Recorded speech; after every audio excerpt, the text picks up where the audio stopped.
Série Outras Considerações sobre o Divino Espírito Santo, parte 11. Embora seja impossível para uma pessoa entender completamente a natureza do Espírito Santo, a Bíblia revela o suficiente para que possamos ter a certeza de que ele não é meramente uma força ou influência de Deus, mas uma pessoa. Já no VI século, Atanásio escreveu: "Adoramos a um Deus em trindade, e a trindade na unidade.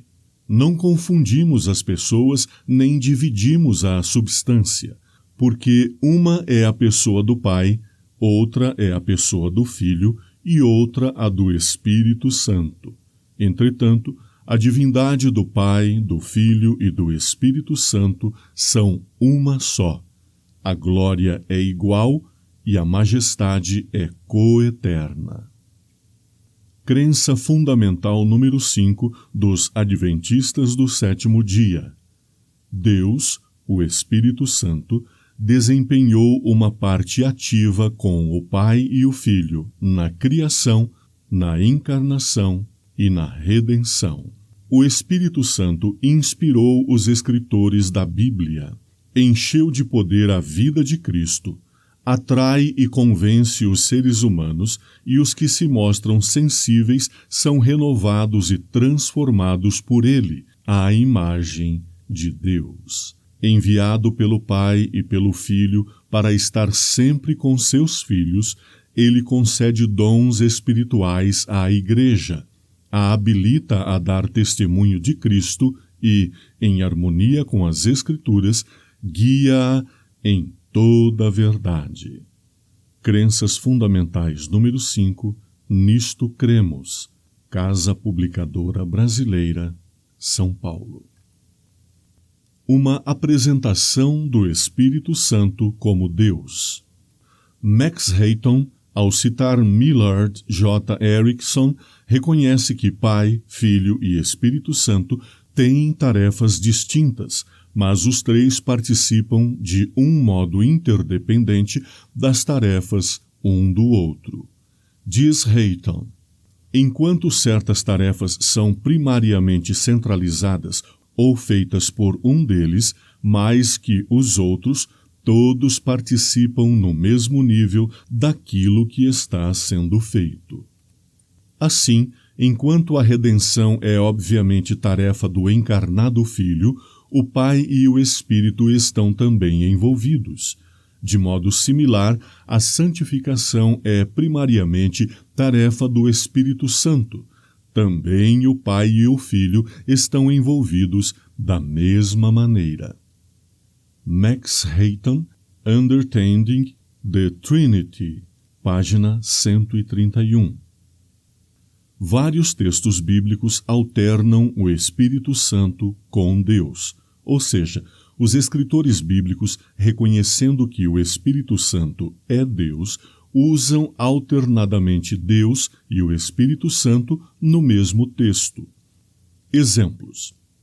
Ao repreender Ananias, disse então Pedro: "Ananias, por que encheu Satanás o teu coração para que mentisses ao Espírito Santo e retivesses parte do preço da herdade?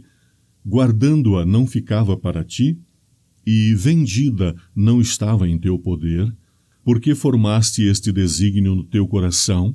Não mentiste aos homens, mas a Deus." Atos 5, 13 e 4. Perceba que Pedro usou Espírito Santo e Deus alternadamente. Em suas últimas palavras, o rei Davi também usou as palavras Deus e Espírito Santo alternadamente. Disse ele: "O Espírito do Senhor falou por mim, e a sua palavra esteve em minha boca. Disse o Deus de Israel: a rocha de Israel a mim me falou." Segundo Samuel 23, 2 e 3. O apóstolo Paulo igualmente usa as palavras Espírito Santo e Deus alternadamente. Escreveu ele: Porque a um, pelo Espírito, é dada a palavra de sabedoria, a outro, pelo mesmo Espírito, a palavra da ciência. Ora, há diversidade de dons, mas o Espírito é o mesmo. E há diversidade de operações, mas é o mesmo Deus que opera tudo em todos. 1 aos Coríntios, capítulo 12, versos 4, 5 e 8. Estes textos nos mostram que tanto para Pedro como para Paulo e Davi, o Espírito Santo era Deus. E então acrescentamos o testemunho de Ellen White, que reconhece o Espírito Santo como Deus no mesmo nível de Jesus e de Deus o Pai.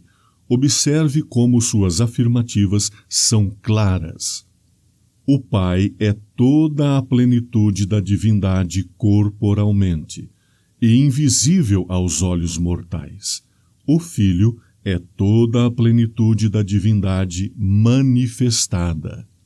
A palavra de Deus declara que ele é a expressa imagem de sua pessoa.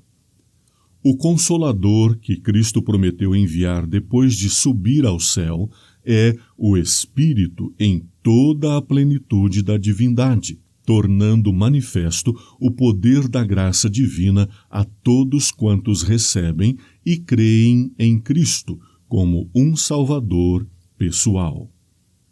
Livro Evangelismo, páginas 614 e 615.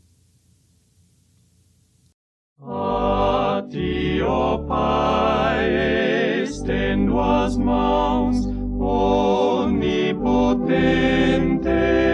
Rei, em ti procuro proteção, entrada lá no céu. Eu creio que no Golgotha Jesus por mim morreu, e para minha salvação seu sangue ali verteu. Confio sempre no Senhor, de minha fé autor, em seus caminhos andarei, mostrando meu amor. Eu creio que no Golgotha Jesus por mim morreu, e para minha salvação